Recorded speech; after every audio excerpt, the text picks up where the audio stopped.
Hi everyone, it's West Coast Mom, and here I am working on my C2C or corner-to-corner Graphghan of a Westie, because I'm a Westie mom, so I like all things Westie.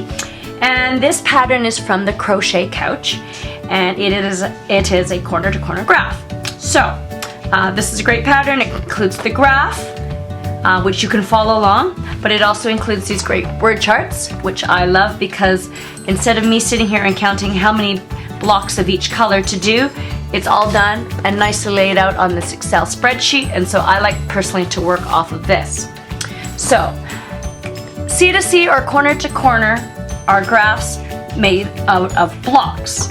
I believe it's the Crochet crowd that has sort of the great basic video out there on how to do this technique. But basically each block is made out of a chain 3 and 3 double crochets. So altogether, those 4 items make one block. Now I know there's variations out there that some people like to do because of the texture, the holes and things like this. I'm okay with the basic, and I think for this video just going with the actual just basic technique is fine. And I'm quite happy. I don't find it super holy. I'm quite happy with it. So anyways, so the blocks are made out of those 4 items. So that's really important to know that when you're working off the graph, each box represents one block of 4 items. Not the individual stitch, but the 4 items. Same as the word chart. So, for instance, when I'm working on this word chart, right now I'm on this row, and it tells me I'm supposed to do 13 blocks of the background color. Now in this chart, it's red because in the original design the background is red, but I've chosen to do this wheat color instead because I'm a big neutral person, and this is Red Heart Soft that I'm working with, so I need to do 13 of that. So when you work on the diagonal and you're working with blocks, the Afghan naturally has these little, it looks like stairs, these little bumps, because each block, that's the top corner, because you're working on the diagonal. So that is how I count it. So I need to go through, it's got 1, 2, 3, 4, 5, 6, 7, 8, 9, 10, 11, 12, but I need to do 13, so I need to do one more. So I had my bobbins all set up. That was in the last video that I made. If you're interested in seeing how I set this up and why and how that all came about, I'll link it below. But because I was working with this one, I took it off and I'm working with it. I'm approaching the next color change. I'm just gonna take this one off just because it kind of gets in my way so that I have my room for my hands. All right, so this is the last block. So I'm just gonna make one more. So like I said, I do a chain 3 and the 3 double crochets, which is kind of the standard technique of doing it. But other people do different ways of doing it, so, but I'm happy with doing this one. Now, like all color changes, you always do that at the end of your double crochet. So you leave the last 2 loops on the hook. After I do these 13, I'm supposed to do 1 in black. And the black was what I unclipped. So I have the black here. And this works out nicely because the black is right here. When you do a color change and it's right there, it's quite easy. This end, where I finished off from before, sometimes I pull it a little snug because it loosens up a bit, and I just use that to finish off my double crochet, and then I do the next block. So that was nice and simple. That was in there. All right, and I think I'm gonna do it again with the white because I only do 1 black. So this color change was simple because my color was right there. All right, so like I said, you just unclip the bobbin, snug it up a bit because it does loosen up a bit sometimes, and you just finish off your double crochet with that color, and you continue on. All right, so that is sort of one, or the best case scenario, that when you're doing color changes, it's right there. So what I'm gonna do in this video is talk to you about different types of scenarios. Sometimes the color you want is not there. Sometimes you need to add in the color. Sometimes you drop a color. Sometimes the color change you want is far away. So how do we deal with that? All right, so I finished with these colors. The bobbins, what you can do is wind them back up and clip them back on, right? Because that was the whole purpose of having these clips. It sort of depends if you want to do it one by one. Some people I know do it by the whole roll. For me personally, it just depends. If I'm on a roll and things are going good, sometimes I forget to clip them back on. But at least they're easy to wind up and to put back. So that's the nice thing about using these bobbins that clip on. So, all right, so that was just doing a color change right next to it. All right, next we'll go on to a different color change. Okay, so here I am continuing working on with my white yarn, and I'm on the last block here, which should be 10. And I always double check, count the bumps, 1, 2, 3, 4, 5, 6, 7, 8, 9, 10. And then after this one, I need to do a black. So here's a color change. This one's a little bit different because you will see the black is over here. There's actually one block of white in between. So this color change, what you can do is you can pull the black over, because remember, even though it's apart like this, it's going to join together. And so you can pull the black over so that it makes a straight line, covering and parallel to the top of the next block. And then, so this one is going to have kind of a long end. So we've got this long black here that stretches over this next block, which is what I'm going over. All right, so I'm gonna stitch up that white a bit. So when you do that, then I incorporate it into this chain 3 section that I double crochet over. So I kind of hide that long end. Now, could I have cut the black and added in a new bobbin there? I could have, right? But this is kind of a shortcut kind of way to do that.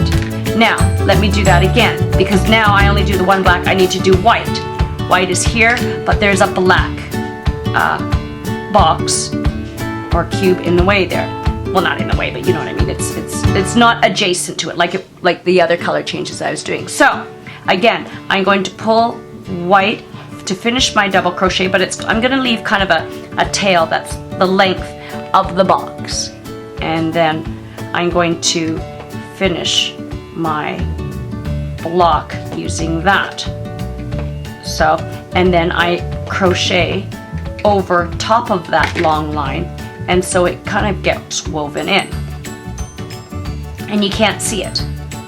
All right, so it's kind of hiding in there, and that's how you do it when it's a block away. Now, could I have done it if it was more than one block away? Yes, I've done it before where there's 2 blocks away. Anything more than that seems kind of long, and so I don't tend to like to do that. Sometimes I just think it's easier just to cut it. All right.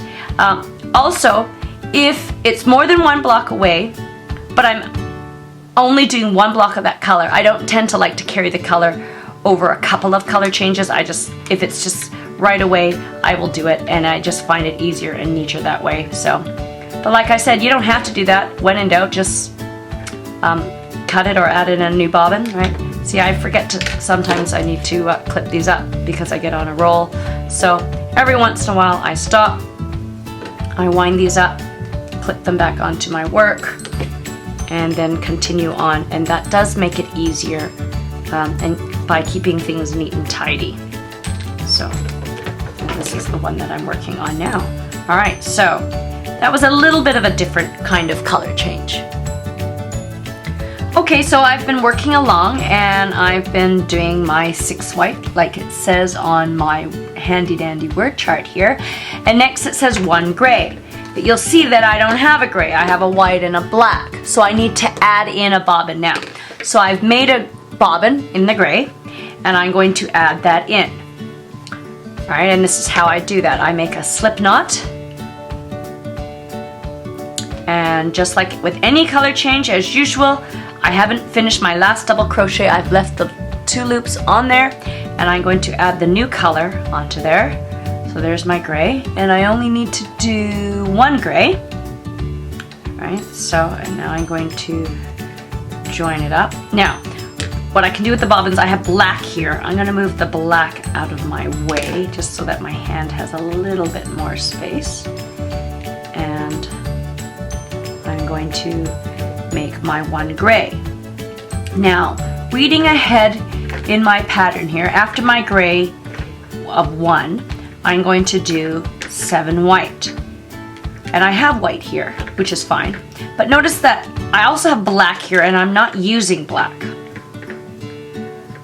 So because I'm not using black, I can cut the black off. I would leave a tail and I would weave that in later because, whoops, I did too many. I finished this double crochet. There you go. Because after this, I'm doing white and I seem to be skipping this black, right? So this is one of those whites where it's one away, so I leave a long tail. And so I don't really need this black anymore. So this black can be cut, leaving a tail to be woven in later. Because maybe in the next line, I'm not too sure. You can read ahead. If you think you might need it, you could keep it. But the trouble is, you can't really travel the black up too well because it's going to cross over something and show. So what I like to do personally is, there might be a trick of doing that, but anyways, I cut, I leave a tail, so that, and then I save this bobbin because you never know later on. I'll have to incorporate black in again somewhere, and so I save that for later on, so I just put it in my little tray here to keep. Alright, but there you go, I've added in the gray, and it asked for my one gray, and there you go. And like I said, these word charts are handy. Alright, and so now I just keep going along my merry way. Okay, so I was working along now, and my bobbin ran out of the white. So what I've done is I filled up a new bobbin, and now I need to join. All right, so here's another situation here. So there are lots of different ways of joining. It's up to you how you like to do it. I just tie a knot and make it as tight as I can and hope for the best. And so far I've been lucky. All right, so I've done that. And then what I do is, as I go along, I weave in the tails. So let me crochet here and go along, and I'll show you how I weave in the tails.